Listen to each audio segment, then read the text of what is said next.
നമ്മളിപ്പോൾ നിൽക്കുന്നത് ഹോണ്ട ബിഗ്വിങ് ടോപ്ലൈൻ ഷോറൂമിലാണ്. ഇന്ന് നമ്മുടെ ഒരു പുതിയ വണ്ടിയുടെ ലോഞ്ച് ഉണ്ട്. ആനിവേഴ്സറി എഡിഷൻ ഹൈനസിൻ്റെ ലോഞ്ചാണ്.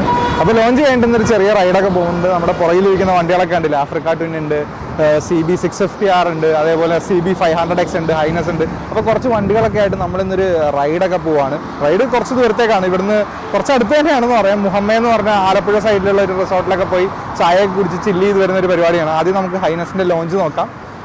അത് കഴിഞ്ഞിട്ട് Cb650യുടെ ഒരു റൈഡ്, ഞാൻ Cb650 എടുത്താട്ടോ പോകുന്നത്. എനിക്ക് ആ വണ്ടിയാണ് ഏറ്റവും ഫേവറേറ്റ് വണ്ടി ഹോണ്ട ഇറക്കുന്നതിൽ. അപ്പോൾ അതെടുത്ത് ഒന്ന് ആ ഏരിയയിലേക്ക് പോകാം. നമ്മളിപ്പോൾ വൈപ്പർ പൈലറ്റും അതേപോലെ മല്ലു എക്സ്പ്ലോറർ ഓഫീഷ്യലും കൊച്ചി മച്ചാനും ഇർഫാനും കുറേ ആൾക്കാരൊക്കെ നമ്മളിപ്പോൾ വരുന്നുണ്ടെന്നാണ് പറഞ്ഞത്. Let's see. അപ്പോൾ ഇന്ന് ജസ്റ്റ് ഞാൻ Cb650 ആയിരിക്കും ഓടിക്കുന്നത്. അതിൻ്റെ ഒരു ഫസ്റ്റ് ഇംപ്രഷൻ മുമ്പ് ഓടിച്ചിട്ടുള്ളതാണ്. അതായത് കുറച്ച് ഇതേപോലെ നല്ല ഹൈവേസിലൂടെ ഓടിക്കുന്നത് ഇന്നായിരിക്കും. അപ്പോൾ അതിൻ്റെ കുറച്ച് ഡീറ്റെയിൽസും കാര്യങ്ങളൊക്കെ ആയിരിക്കും നിങ്ങൾ ഈ റിവ്യൂവിൽ കാണാൻ പോകുന്നത്.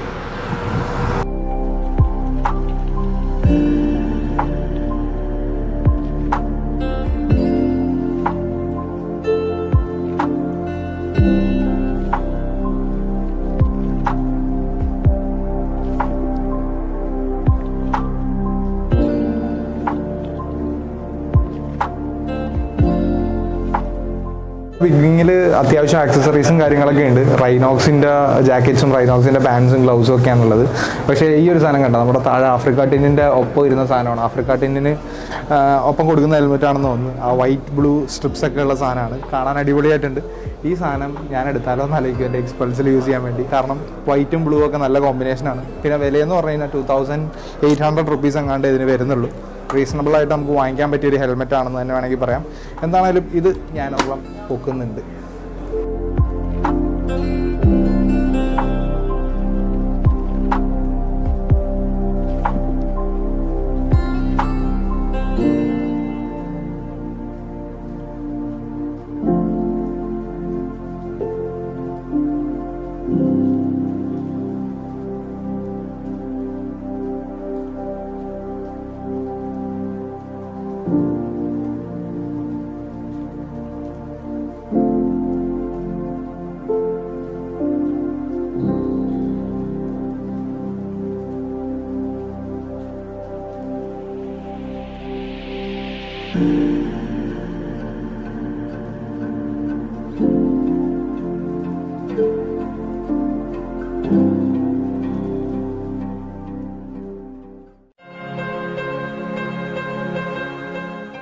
So this is the Cb650r.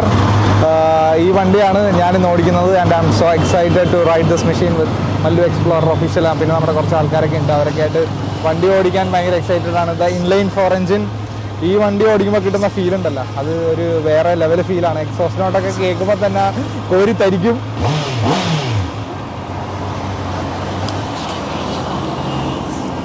സാധനം മുറുമേ മൂടാട്ടോ. തിരിച്ചു നിങ്ങൾ ഇത് നമ്മുടെ Cb500x ആണ്. ഈ വണ്ടിയും ഓടിക്കണമെന്നുണ്ട്. തിരിച്ചു വരുമ്പം നമ്മൾ അവിടെ റിസോർട്ടിലൊക്കെ പോയിട്ട് സ്റ്റേ ഒന്നും ചെയ്യുന്നില്ല, തിരിച്ചു വരികയാണ്. അപ്പോൾ തിരിച്ചു വരുമ്പം ഈ വണ്ടിയുടെ ഒരു വ്ളോഗും കൂടെ ചെയ്യാൻ താല്പര്യമുണ്ട്. എന്താണ് അവസ്ഥയെന്ന് അറിയില്ല, നമുക്ക് നോക്കിയിട്ട് ചെയ്യാം. ലോഞ്ചും പരിപാടികളൊക്കെ കഴിഞ്ഞ് ഇത് നമ്മുടെ വൈപ്പർ പൈലറ്റ് ഉണ്ട്. വൈപ്പർ പൈലറ്റാണ് Cb500x ഓടിക്കുന്നത്. ഞാൻ Cb650r ആണ് ഓടിക്കുന്നത്. ആഫ്രിക്ക ട്വിൻ ഉണ്ട്. അവിടെ നമുക്ക് ഹൈനസ് ഉണ്ട്, അതേപോലെ RS ഉണ്ട്. അത് മല്ലു എക്സ്പ്ലോറർ ആരൊക്കെ ഓടിക്കുന്നതെന്ന് അറിയില്ല. നമ്മളിപ്പോൾ ഇർഫാൻ ഉണ്ട്, എല്ലാവരും ഉണ്ട്. റൈഡ് ഇവിടുന്ന് സ്റ്റാർട്ട് ചെയ്യാൻ പോവാണ്. Let's see how things are going to be. And ഇത് ഓടിക്കാൻ ഭയങ്കര എക്സൈറ്റഡ് ആട്ടോ. കിടിലൻ വണ്ടിയാണ്, ഇൻലൈൻ 4 ആണ്. അതുകൊണ്ട് തന്നെയാണ് ഈ വണ്ടി ഓടിക്കാമെന്ന് കരുതിയത്. തിരിച്ചു വരുമ്പോൾ 500x എടുക്കാം.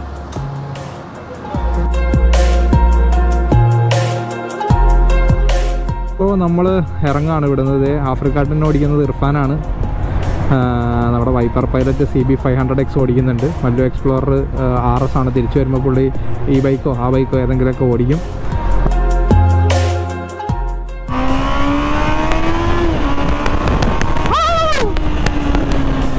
അന്യായം എന്നൊക്കെ പറഞ്ഞാൽ വെറുതെ അന്യായമാണ്. സ്പീഡ് ക്യാമറ ഉണ്ട്, ഒന്ന് ചവിട്ടിയേക്കാം.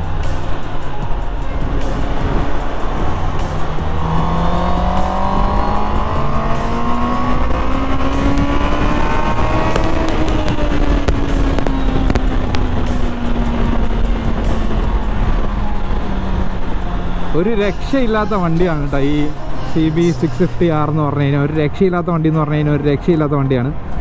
Let's see.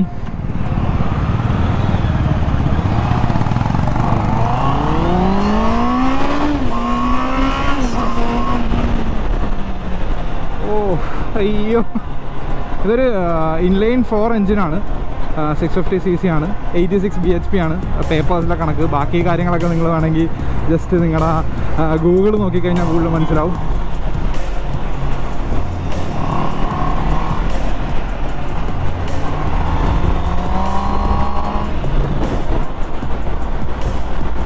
ഭയങ്കര സ്മൂത്താട്ടോ വണ്ടി ഓടിക്കാനായിട്ട്.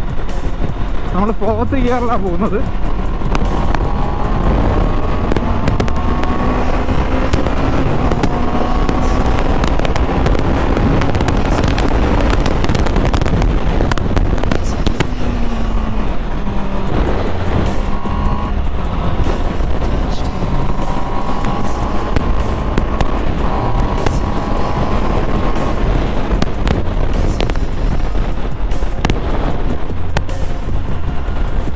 ഇങ്ങനെ അക്രമമായിട്ട് ഓടിക്കുവാണെങ്കിൽ ഞാൻ പറയുന്നതൊന്നും നിങ്ങൾക്ക് കേൾക്കാൻ കഴിയണമെന്നില്ല കേട്ടോ. ആ ഇൻലൈൻ 4ൻ്റെ മ്യൂസിക് അടിപൊളിയായിട്ട് നമുക്ക് ഫീൽ ചെയ്യുന്നുണ്ട്. അപ്പോൾ നമ്മൾ നേരെ മുഹമ്മ സൈഡിലേക്കാണ് പോകുന്നത്. അവിടെ നമുക്ക് റിസോർട്ടും കാര്യങ്ങളൊക്കെ നമ്മുടെ ഹോണ്ട ബിഗ്വിങ് ടോപ്പ് ലൈൻ ഷോറൂം സെറ്റാക്കി തന്നിട്ടുണ്ട്. വൈപ്പർ പൈലറ്റ് 500Xൽ മുട്ടം പൊടി പൊളിക്കുന്നുണ്ട് ഫ്രണ്ടിൽ. നല്ല അത്യാവശ്യം നല്ല മൈലേജ് ഉള്ളൊരു സൂപ്പർ ബൈക്ക് തന്നെയാണ് ഇതെന്ന് വേണമെങ്കിൽ പറയാം. ഇപ്പം നമുക്ക് മൈലേജ് കാണിക്കുന്നത് 27.6 km/L ആണ്.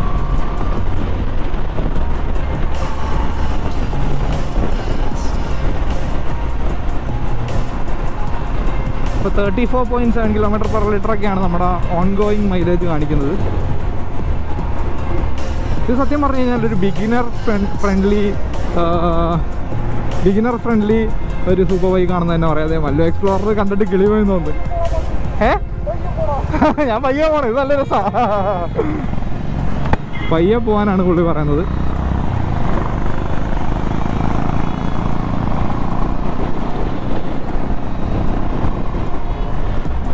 ഭയങ്കര നമ്മൾ ആദ്യമായിട്ടൊരു സൂപ്പർ ബൈക്കൊക്കെ എടുക്കുകയാണ് എന്നുണ്ടെങ്കിൽ നിങ്ങൾക്ക് ആദ്യമായിട്ട് നിങ്ങളൊരു ബൈക്ക് എടുക്കുകയാണെങ്കിൽ തന്നെ ഈ ബൈക്ക് എടുത്തോന്നേ ഞാൻ പറയുള്ളൂ. ഒരു കുഴപ്പമില്ല. അത്യാവശ്യം സേഫ്റ്റി കാര്യങ്ങൾ, ട്രാക്ഷൻ കൺട്രോളും അതേപോലെ ഡുവൽ ചാനൽ ABS ഒക്കെ ബേസിക് ഫീച്ചേഴ്സ് ആയിട്ടുള്ളൂ. എന്നാലും ഇതിൻ്റെ ഒരു ക്യാരക്ടർ എന്ന് പറഞ്ഞു കഴിഞ്ഞാൽ ഒരു രക്ഷയില്ലാത്ത ക്യാരക്ടറാണ്. ഫസ്റ്റ് ടൈം ഒരാൾ ഒരു ഡ്യൂക്ക് 390 എടുക്കുന്നതിനേക്കാളും അടിപൊളിയായിരിക്കും ഈ വണ്ടി എടുത്തു കഴിഞ്ഞാൽ. കാര്യം എന്താണെന്ന് പറഞ്ഞു കഴിഞ്ഞാൽ ഇത് നമുക്ക് വേണമെങ്കിൽ ഇപ്പോൾ 5th ഗിയറാണ്. അപ്പോൾ നമുക്ക് 6th ഗിയറിൽ ഇട്ടിട്ട് സുഖമായിട്ട് നമുക്ക് ഈ 60-ലും അതേപോലെ 60-ലും 70-ലും ഒക്കെ നമുക്ക് 60-അല്ല 50-ലും വേണമെങ്കിൽ നമുക്ക് സുഖമായിട്ട് ക്രൂസ് ചെയ്യാം. പക്ഷേ KTMൻ്റെ ക്യാരക്ടർ എന്നൊക്കെ പറഞ്ഞു കഴിഞ്ഞാൽ എപ്പോഴും പുഷ് ചെയ്ത് ഓടിക്കേണ്ട ടൈപ്പ് ഒരു ക്യാരക്ടറാണ്. ഇത് അങ്ങനെയല്ല. നമുക്ക് ചെറിയ സ്പീഡിലും ഈ വണ്ടി കംഫർട്ടബിളായിട്ട് ഓടുകയും ചെയ്യും. നമുക്ക് ഈസി ആയിട്ട് നിമ്പിൾ ആൻഡ് ഹമ്പിളാണ്. ഇതിൻ്റെ ഇടയിൽ കൂടെയൊക്കെ എടുത്തുകൊണ്ട് പോകാനാണെങ്കിലും വെറുതെ സെറ്റാണ് സാധനം. സ്പീഡ് ക്യാമറാസും കാര്യങ്ങളൊക്കെ ഉണ്ട്. കുറച്ച് നേരം കഴിഞ്ഞിട്ട് ഒന്നുകൂടെ ത്രോട്ട് കൊടുത്ത് ഞാൻ നിങ്ങളെ കാണിച്ചു തരാം. 6th ഗിയറിൽ ത്രോട്ട് കൊടുത്താലും അടിപൊളിയായിട്ട് കയറും കേട്ടോ.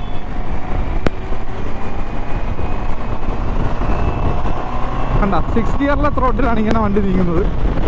പിന്നെ സ്വിച്ചസും കാര്യങ്ങളൊക്കെ ഭയങ്കര പ്രീമിയം ആയിട്ടാണ് കൊടുത്തേക്കുന്നത്. ഈ വണ്ടി കാണാൻ അത്ര വലിയ വണ്ടിയായിട്ടൊന്നും ഫീൽ ചെയ്യില്ല. ചെറിയൊരു വണ്ടിയായിട്ട് ഫീൽ ചെയ്യുള്ളൂ. എന്നാൽ വലിയ ചെറുതായിട്ടും തോന്നില്ല. ഇതിൻ്റെ ഇടയിൽ ഒരു സൂപ്പർ ബൈക്കിൻ്റെയും ഒരു സാധാരണ ബൈക്കിൻ്റെ ഇടയിലുള്ളൊരു സൈസാണ് വണ്ടിക്ക് തോന്നുന്നത്. പക്ഷേ വണ്ടിയുടെ സീറ്റിൽ കയറി ഇരുന്ന് കഴിഞ്ഞ് കഴിഞ്ഞാൽ ഒരു അടിപൊളി വലിയ വണ്ടിയിലിരിക്കുന്ന ഒരു പൊസിഷനാണ്.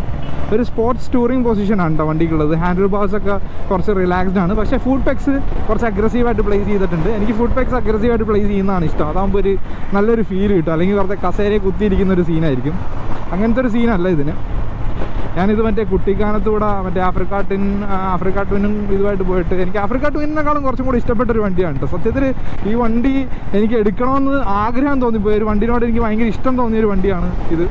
അത് പ്രധാന കാര്യം തന്നെ ഇതിൻ്റെ എഞ്ചിനാണ്. ഇൻലൈൻ 4 എഞ്ചിനാണ് വരുന്നത്. നമ്മുടെ Cb650 നമ്മുടെ സ്ട്രെല്ലിൻ്റെയിലൊക്കെ ഇരിക്കുന്ന വണ്ടിയുടെ സെയിം എഞ്ചിനാണ് ഇതിനകത്ത് വന്നേക്കുന്നത്. ക്വിക്ക് ഷിഫ്റ്റർ ബ്ലിപ്പർ അങ്ങനത്തെ കാര്യങ്ങളൊന്നുമില്ല. ക്വിക്ക് ഷിഫ്റ്റർ എനിക്ക് തോന്നുന്നു പിന്നീട് നമുക്ക് ആഡ് ചെയ്യാൻ കഴിയുമെന്ന് തോന്നുന്നു. അങ്ങനത്തെ കാര്യങ്ങളൊന്നും ഈ വണ്ടിക്കില്ല. പക്ഷേ ഇത് ഓടിക്കാനുള്ള ഫീൽ ഉണ്ടല്ലോ, അതൊരു 1.5 ഫീൽ തന്നെയാണ്. ഗ്രൗണ്ട് ക്ലിയറൻസും അത്യാവശ്യമുണ്ട്. നമ്മുടെ ഇവിടുത്തെ ചെറിയ ഹമ്പും കാര്യങ്ങളൊക്കെ ഇത് ഈസി ആയിട്ട് ഹാൻഡിൽ ചെയ്യും. ഭയങ്കര സിമ്പിളായിട്ടുള്ളൊരു മീറ്റർ കൺസോളും കാര്യങ്ങളൊക്കെയാണ് വണ്ടിക്ക് കൊടുത്തേക്കുന്നത്. നമുക്ക് ഡെയിലി യൂസ് ചെയ്യാൻ പറ്റിയൊരു സൂപ്പർ ബൈക്ക് തന്നെയാണ് നമ്മുടെ ഇവൻ എന്ന് നമുക്ക് ഒരു ഡൗട്ടും ഇല്ലാണ്ട് പറയാം. എന്താണെങ്കിലും ഇനി കുറച്ച് പൊളിക്കാം.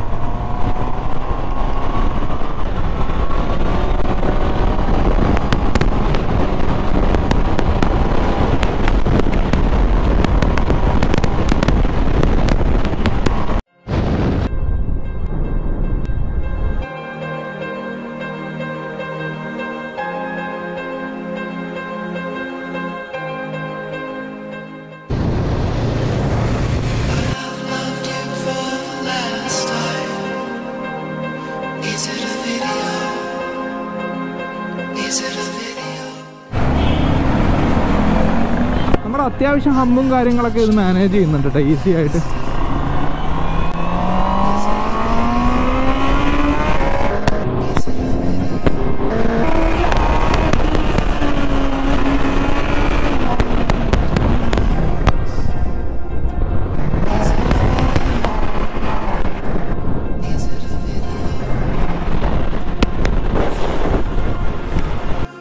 വലിയ ഹീറ്റിംഗ് ഇഷ്യൂ കാര്യങ്ങളൊന്നുമില്ല. ബ്ലോക്കിലൊക്കെ ഓടിച്ചിട്ട് നമുക്ക് ഈസി ആയിട്ട് ഹാൻഡിൽ ചെയ്യാൻ പറ്റുന്നുണ്ട്.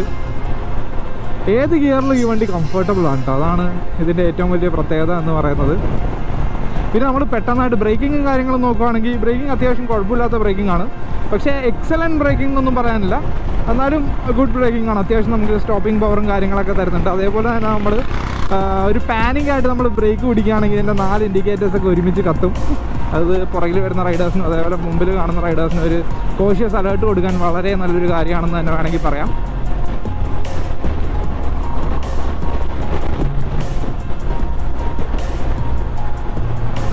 ഏറ്റവും അടിപൊളി പ്രത്യേകത എന്ന് പറഞ്ഞു കഴിഞ്ഞാൽ സാധാരണ ഒരു സൂപ്പർ ബൈക്ക് എടുത്ത് കഴിഞ്ഞാൽ നമുക്ക് ഇങ്ങനത്തെ റോഡിലൊക്കെ ഓടിക്കുമ്പോൾ ഭയങ്കര അൺകംഫർട്ടബിൾ ആയിട്ടുള്ളൊരു ഫീലാണ് വരുന്നത്. പക്ഷേ അങ്ങനത്തെ ഒരു പ്രശ്നം ഈ വണ്ടിക്കില്ല. മേ ബി ഇതൊരു 650cc ആയതുകൊണ്ടായിരിക്കാം അങ്ങനത്തെ ഒരു ഇത് തരുന്നത്. ഇതിന് കമ്പാരിസൺ വരുന്ന മോട്ടോർ സൈക്കിൾ എന്ന് പറഞ്ഞു കഴിഞ്ഞാൽ നമ്മുടെ ട്രയംഫിൻ്റെ ട്രൈഡൻ 650 ആണ്. പക്ഷേ അത് വെച്ച് നോക്കുമ്പോൾ ഇതൊരു കിടിലൻ മോട്ടോർ സൈക്കിളാണ്. ബട്ട് കമ്പയറിങ് ദ പ്രൈസ് ഇത് ഇച്ചിരി ഒരു പ്രൈസ് പോയിന്റ് കുറച്ച് ഹയർ ആണ് അത് വെച്ച് കമ്പയർ ചെയ്യുമ്പം.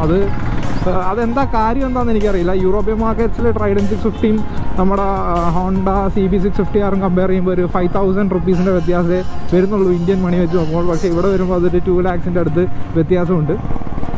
പക്ഷേ ആ വണ്ടി എന്ന് പറഞ്ഞാൽ അത് ഇൻലൈൻ 3 ആണ്, ഇത് ഇൻലൈൻ 4 ആണ്.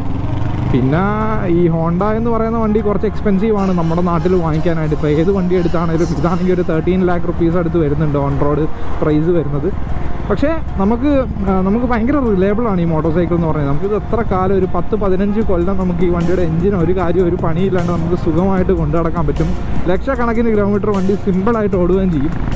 പക്ഷേ ഈ വണ്ടി നമ്മൾ ഇനീഷ്യലി നമ്മൾ ബൈ ചെയ്യുമ്പോഴുള്ള കോസ്റ്റ് മാത്രമാണ് ഒരു ഇച്ചിരി സീനായിട്ടുള്ള കോസ്റ്റ്. അതിനിപ്പോൾ ആരെ ബ്ലെയിം ചെയ്യണമെന്ന് എനിക്കറിയില്ല. നമ്മുടെ ഗവൺമെൻറ്റിനെ ബ്ലെയിം ചെയ്യണോ, ടാക്സ് ഡ്യൂട്ടീസിനെ ബ്ലെയിം ചെയ്യണോ അതൊന്നും എനിക്കറിയില്ല. അതോ ഹോണ്ടേനെ ബ്ലെയിം ചെയ്യണമെന്നും എനിക്കറിയില്ല.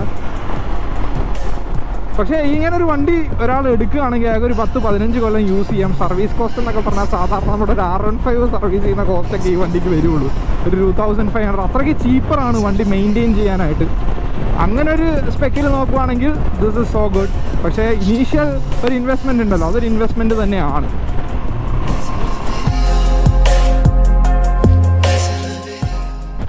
പൊളിയായിരുന്നു. എന്നെ പ്രൈസ് കൊടുത്തിരുന്നെങ്കിൽ എനിക്ക് തോന്നുന്നത് കുറേ റോഡിൽ കാണാൻ കഴിഞ്ഞുതരാം.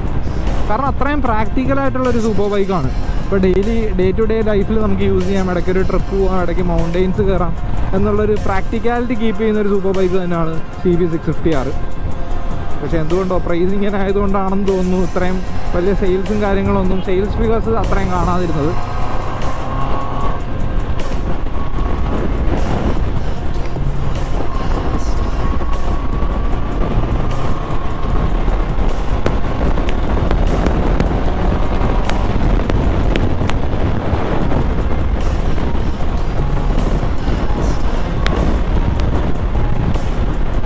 സീറ്റ് കുറച്ച് ചെറുതാണ്, അതുകൊണ്ട് പില്ലിയണ ഇരുത്തി ട്രാവൽ ചെയ്യാൻ അത്ര രസം ഉണ്ടാവില്ല. കാരണം ഇത് എൻ്റെ ഫ്രണ്ട് കഴിഞ്ഞ പ്രാവശ്യം ഈ വണ്ടിയായിട്ട് കുട്ടിക്കാലത്ത് വന്നപ്പോൾ പുള്ളിയുടെ വൈഫായിട്ടാണ് വന്നത്.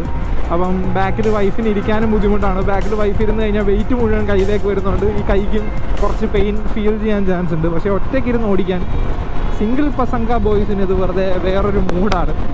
വൈഫും ഗേൾഫ്രണ്ടും ഹോട്ട് ചിക്സും ഒക്കെ ഉണ്ടെങ്കിൽ മാറിയപ്പുറത്തെ കാട്ടിലേക്ക് പൊക്കോളാൻ പറയുക. അവരൊന്നും ഇതിനകത്തിരുത്തി കൊണ്ടുപോകാൻ പറ്റില്ല. കൊണ്ടുപോകാം, ചെറിയ ഷോർട്ട് ഡിസ്റ്റൻസിനൊക്കെ കൊണ്ടുപോകാം, പക്ഷെ ഒരു ടൂറിങ് സ്പെക്കിലേക്ക് പറ്റില്ല.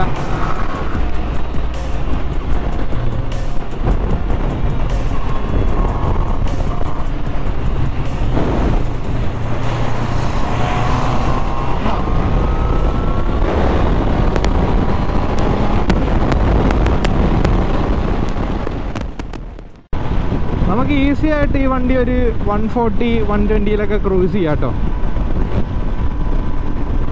അതുകൊണ്ട് തന്നെ പിന്നെ എത്ര കിലോമീറ്റേഴ്സ് ഓടിച്ചാലും അങ്ങനെ വണ്ടിക്കൊരു ക്ഷീണോ വണ്ടിക്കൊരു തളർച്ചയോ അല്ലെങ്കിൽ വണ്ടിയുടെ സൗണ്ട് മാറലോ അങ്ങനത്തെ ഇഷ്യൂസോ കാര്യങ്ങളൊന്നും ഈ വണ്ടിക്ക് റിപ്പോർട്ട് ചെയ്തിട്ടില്ല.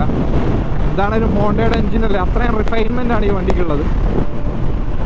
എന്തുകൊണ്ടും ഒരു ഡെയിലി യൂസ് ചെയ്യാൻ പറ്റിയ, ഇടയ്ക്ക് ടൂർ ചെയ്യാൻ പറ്റിയ, നല്ല മൈലേജ് ഉള്ള, എന്നാൽ മെയിൻ്റെനൻസ് കോസ്റ്റ് കുറഞ്ഞൊരു വണ്ടി. The only problem is the price. ഇച്ചിരി ഹൈ ആണ്. വേറൊരു സീന് വണ്ടിക്ക് ഞാൻ കാണുന്നില്ല. പക്ഷെ നമ്മളെ ഭയങ്കര അധികം സന്തോഷിപ്പിക്കുന്ന ഒരു വണ്ടിയാണ് ഈ വണ്ടി. കയറിയുന്നത് ഈ ത്രോട്ടിൽ ഇങ്ങനെ കൊടുക്കുമ്പോൾ ഇല്ലേ, ആ കിട്ടുന്നൊരു ഫീൽ ഉണ്ടല്ലോ, അത് ചില ഹോണ്ടയുടെ യമഹയുടെ വണ്ടിക്ക് മാത്രമേ തരാൻ കഴിയുന്നുള്ളൂ എന്ന് എനിക്ക് തടക്കി തോന്നാറുണ്ട്. കവസാക്കിക്കും ആ ഫീൽ ഉണ്ട്. എനിക്ക് അങ്ങനെ ഒരു സ്മൂത്ത്നെസ്സും അങ്ങനത്തെ ഒരു റിഫൈൻമെൻറ്റും ഭയങ്കര ഇഷ്ടമാണ്.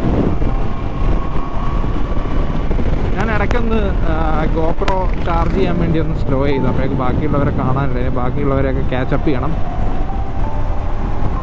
ആ ഫീല് കണ്ടിട്ട് എന്ത് സ്മൂത്താണെന്നറിയാം. ആ കൈ ഇങ്ങനെ തിരിച്ചു കൊടുക്കുമ്പോൾ കയറി പോണം പോക്കും. അതാ 6th ഗിയറിലുള്ള പെർഫോമൻസ് ആട്ടോ. ഇത് ഡൗൺ ചെയ്യുകയാണെങ്കിൽ ഇതിനേക്കാളും നല്ല പെർഫോമൻസ് ആണ്. അവിടെ മീറ്ററും കാര്യങ്ങളൊക്കെ സിമ്പിളാണ്. ട്രാക്ഷൻ കൺട്രോൾ ഉണ്ട്, ABS ഉണ്ട്. കോർണറിങ് ABS ഉണ്ടോയെന്ന് എനിക്കറിയില്ല. ക്വിക്ക് ഷിഫ്റ്റർ അങ്ങനത്തെ കാര്യങ്ങളൊന്നും ഇല്ല. ഇത്രയും വിലയുള്ളൊരു ബൈക്കിന് അതൊക്കെ വേണമെന്ന് ചോദിച്ചു കഴിഞ്ഞാൽ ഉള്ളത് നല്ലതാണ്. പക്ഷേ ഇല്ലെങ്കിലും അതിൻ്റെ ബുദ്ധിമുട്ടുകളും കാര്യങ്ങളൊന്നും ഇല്ല. ക്ലച്ചൊക്കെ ഭയങ്കര ലൈറ്റാണ്, ഈസി ആയിട്ട് നമുക്ക് മാറ്റാവുന്നതേ ഉള്ളൂ ഗിയറും കാര്യങ്ങളൊക്കെ. പക്ഷേ എനിക്ക് തോന്നുന്നു ക്വിക്ക് ഷിഫ്റ്റർ എക്സ്ട്രാ ഫിക്സ് ചെയ്യാൻ കഴിയുമെന്ന് തോന്നുന്നു. ഫ്ലിപ്പർ പറ്റുമോയെന്ന് എനിക്കറിയില്ല. നമ്മളങ്ങനെ ആലപ്പുഴ സൈഡിലെത്തിയിരിക്കുകയാണ്. വണ്ടി കണ്ടില്ലേ, ലേയ് ലീല റിസോർട്ട് എന്ന് പറഞ്ഞ റിസോർട്ടിലാണ് ഇപ്പോൾ നമ്മൾ പോയിക്കൊണ്ടിരിക്കുന്നത്. അവിടെ ചെന്നിട്ട് നമുക്ക് കുറച്ച് വണ്ടിയുടെ നല്ല ഷൂട്ടും കാര്യങ്ങളൊക്കെ എടുത്ത് വണ്ടിയുടെ ലുക്സൊക്കെ ഞാനൊന്ന് കാണിച്ചു തരാം. കണ്ടോ, ഇങ്ങനെ അങ്ങോട്ടും ഇങ്ങോട്ടുമൊക്കെ വളച്ചും തിരിച്ചും ഓടിക്കാനൊക്കെ അടിപൊളി വണ്ടിയാട്ടോ. ഈ ചെറിയ പോക്കറ്റ് റോഡ്സിലൂടെയൊക്കെ ജെറ്റാ സാധനം. നമുക്ക് കോൺഫിഡൻ്റ് ആയിട്ട് പുഷ് ചെയ്യാൻ പറ്റും. ഇതെന്ന് പറഞ്ഞു കഴിഞ്ഞാൽ നമുക്ക് ഭയങ്കര യൂസബിൾ പവറാണ് ഈ വണ്ടിക്കുള്ളത്. സാധാരണ നമ്മൾ 1000cc സൂപ്പർ ബൈക്സിലേക്കൊക്കെ പോകുമ്പോൾ നമുക്ക് ഇത്രയും പവർ വേണ്ടല്ലോ എന്നുള്ളൊരു ഫീൽ വരും. പക്ഷേ ഇത് കണ്ട, ഇപ്പോൾ 5ാമത്തെ ഗിയറിൽ ആ ത്രോട്ടിലാണ് കയറി. ഇപ്പോൾ ഒരു ഡൗണോ കാര്യങ്ങളോ ഒന്നും ചെയ്തിട്ടില്ല.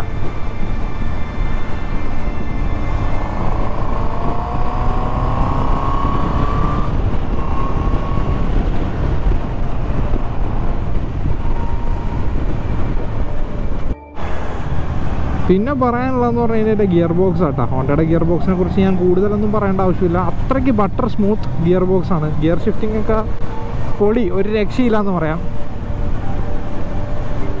എന്തായാലും ഈ വണ്ടിയായിട്ട് ഒരു ലോങ് ട്രിപ്പൊക്കെ അടിക്കണം. ഇതിപ്പം ഫുൾ ഹൈവേസിലൂടെയാണ് ഓടിച്ചത്. ഹൈവേസിൽ ഓടിക്കാൻ നല്ല രസമാണ്. പക്ഷേ നട്ടുച്ച സമയത്ത് ഓടിക്കുന്നതുകൊണ്ട് നിങ്ങളുടെ മുമ്പിൽ അത്ര അടിപൊളി ഒരു വൈബ് എക്സ്പീരിയൻസ് കാണിക്കാൻ കഴിഞ്ഞു എന്ന് എനിക്ക് തോന്നുന്നില്ല. കാരണം ഇതിൻ്റെ ഒരു റൈഡ് എക്സ്പീരിയൻസേ കാണിക്കാൻ കഴിഞ്ഞുള്ളൂ. പക്ഷേ ഈ വണ്ടിയായിട്ടൊന്ന് ബാംഗ്ലൂരൊക്കെ പോകണമെന്ന് എനിക്ക് നല്ല ആഗ്രഹമുണ്ട്. എന്താണെങ്കിലും ഒന്ന് ഹോണ്ടേനോട് ചോദിച്ചു നോക്കണം. ബാംഗ്ലൂരൊക്കെ കോയമ്പത്തൂരൊക്കെ ഒന്ന് ഹൈവേ ഒക്കെ ഓടിച്ച് ഊട്ടിയൊക്കെ കറങ്ങി വരാൻ പറ്റിയ വണ്ടിയായിട്ടാണ് തോന്നുന്നത്. ഇതാണ് നിങ്ങൾ ശ്രദ്ധിക്കേണ്ട കാര്യം. ഞാനിപ്പോൾ ഓടുന്നതെന്ന് പറഞ്ഞു കഴിഞ്ഞാൽ ഇപ്പോൾ ഗിയർ ഡൗൺ ചെയ്ത് ഇത്ര നേരം 35, 36, 40 കിലോമീറ്ററിൽ 6ാമത്തെ ഗിയറിലാണ് വണ്ടി ഓടിക്കൊണ്ടിരിക്കുന്നത്. ഒരു KTM ബൈക്കിന് ഇതേപോലെ ട്രാവൽ ചെയ്യാൻ പറ്റും എനിക്കറിയില്ല. KTM ഒരു അപകടകാരിയായ ബൈക്കെന്ന് പറയുന്നതിന് പറയാൻ കാര്യം എനിക്ക് തോന്നിയത് എന്താണെന്ന് വെച്ച് കഴിഞ്ഞാൽ അതിൻ്റെ ഒരു ക്യാരക്ടർ എപ്പോഴും ഹൈ റെവിലാണ്. അത് എപ്പോഴും വണ്ടി എന്നെ ഒന്ന് പുഷ് ചെയ്യുമോ എന്നുള്ള രീതിയിലാണ് വണ്ടി എപ്പോഴും പോകുന്നത്. പക്ഷേ ഇതെന്ന് പറഞ്ഞു കഴിഞ്ഞാൽ നമുക്ക് ഈ 35, 40 സ്പീഡിൽ 6ാമത്തെ ഗിയറിൽ ഓടിക്കാം. അത് തന്നെയാണ് എനിക്ക് ഈ വണ്ടിയിൽ ഏറ്റവും ഇഷ്ടപ്പെട്ട കാര്യം. നമ്മളെപ്പോഴും പുഷ് ചെയ്യിപ്പിക്കത്തില്ല. നമുക്ക് ഇഷ്ടമുള്ളപ്പോൾ പുഷ് ചെയ്താൽ മതി, അല്ലാത്തപ്പോൾ നമുക്ക് സമാധാനമായിട്ട് പോവാം.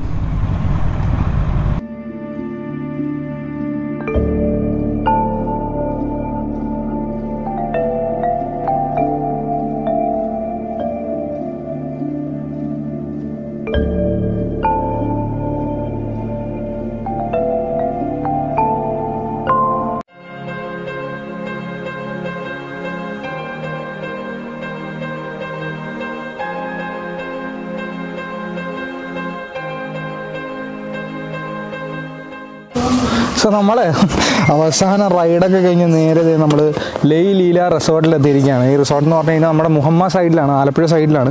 ഇവിടെ ഒരു സൺറൈസും സൺസെറ്റ് ഇട്ടാ, സൺറൈസ് രാവിലെയാണല്ലോ. ഇപ്പോൾ സൺസെറ്റാണ്. സൺസെറ്റൊക്കെ കണ്ടു കഴിഞ്ഞിട്ട് നമുക്കൊരു ചായയൊക്കെ കുടിച്ച് നമുക്ക് സ്നാക്സും കാര്യങ്ങളൊക്കെ ഇവരിവിടെ സെറ്റാക്കിയിട്ടുണ്ട്. അതൊക്കെ ഒന്ന് എൻജോയ് ചെയ്തിട്ട് നമ്മൾ തിരിച്ച് പോകുമായിരിക്കും. അപ്പോൾ എന്താണെങ്കിലും നമ്മൾ ഈ റിസോർട്ട് വന്നാൽ ഈ റിസോർട്ട് എന്ന് പറഞ്ഞു കഴിഞ്ഞാൽ കിടിലനായിട്ടുണ്ട്. ഞാൻ പൊതുവെ ഒരു മൗണ്ടെയിൻ പേഴ്സൺ ആണെങ്കിലും ഇത് കുറച്ച് അത്യാവശ്യം നല്ല വൈബുള്ള റിസോർട്ടാണ്. അപ്പോൾ അതിൻ്റെ ജസ്റ്റ് കുറച്ച് കാഴ്ചകളിലൂടെ കണ്ടു കഴിഞ്ഞിട്ട് ഈ വ്ളോഗിങ് നമുക്ക് ക്ലോസ് ചെയ്യാം.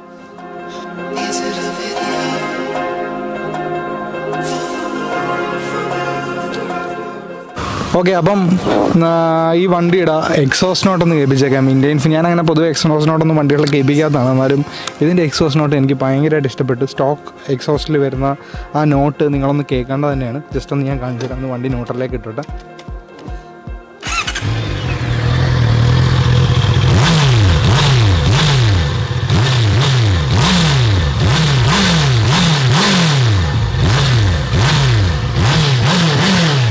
നിർത്തിയിട്ടുകൊണ്ടാണ് ഇങ്ങനെ കേൾക്കുന്നത്. വണ്ടി ഓടുമ്പം അതും വേറൊരു ഫീലാണ് കേട്ടോ കേൾക്കാനായിട്ട്.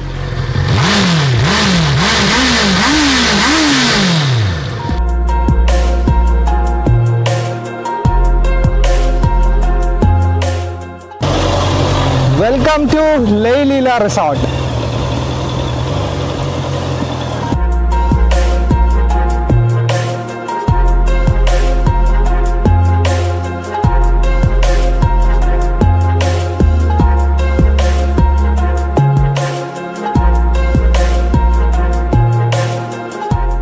ഓക്കെ, നമ്മളിപ്പം ലൈലീല റിസോർട്ടിൽ ചെക്ക് ഇൻ ചെയ്തു. നമ്മുടെ വണ്ടികളൊക്കെ അവിടെയുണ്ട്. റിസോർട്ടിൻ്റെ കാര്യങ്ങളൊക്കെ ഞാൻ കുറച്ച് നേരം കഴിഞ്ഞിട്ട് കാണിച്ചു തരാം. ഇപ്പം നല്ല വിശപ്പുണ്ട്, അതുകൊണ്ട് ഫുഡ് കഴിക്കണം. അവിടെ ഫുഡുണ്ട്, അതുകൊണ്ട് കഴിച്ചുകൊണ്ടിരിക്കുകയാണ്.